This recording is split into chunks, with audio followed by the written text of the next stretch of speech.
Hi, I'm Kevin from Personal Finance Lab, and in this video I'm going to talk about the pay yourself first spending strategy. Now, with a typical budget that most people make, the way it works out is they plan on the first day of the month getting their paycheck, which is 100% of their income.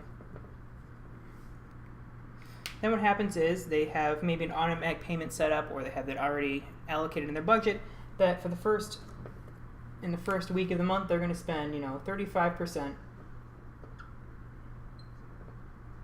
on random bills and groceries and things like that. Then they expect maybe over the next part of the month I'm going to spend another 35% of my income on just spending, going out with my friends, I'm buying stuff on Amazon, I'm just spending my money, 35% here. And then they're making a prudent saving strategy where they're actually going to save another 30% at the end of the month here of whatever's left over.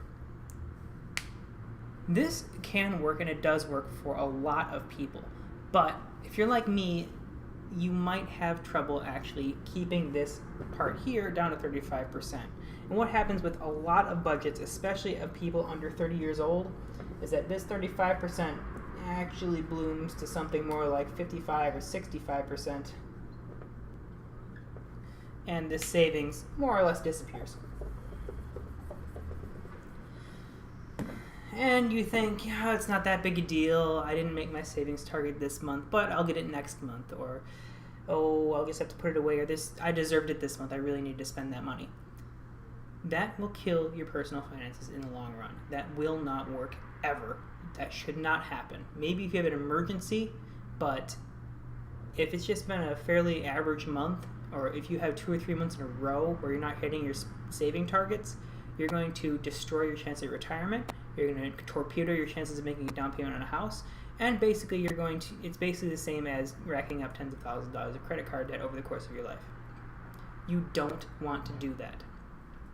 So with a pay yourself first savings strategy, it comes out to exactly what I said.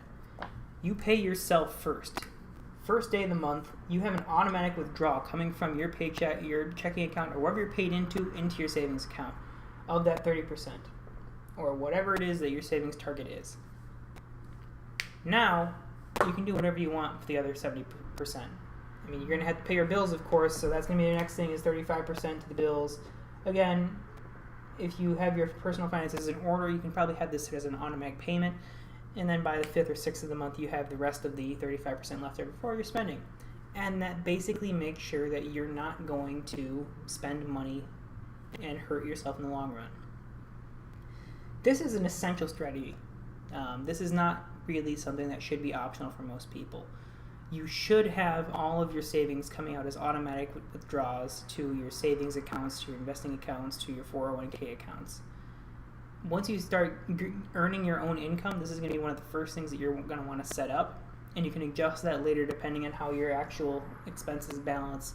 If you can keep your spending down, you can make additional transfers later, but at the very minimum, for pay yourself first saving strategy, this has to be the first thing coming out of your paycheck every single month. I wish you good luck with all of your payments and spending and saving strategies, and I will see you in the next video.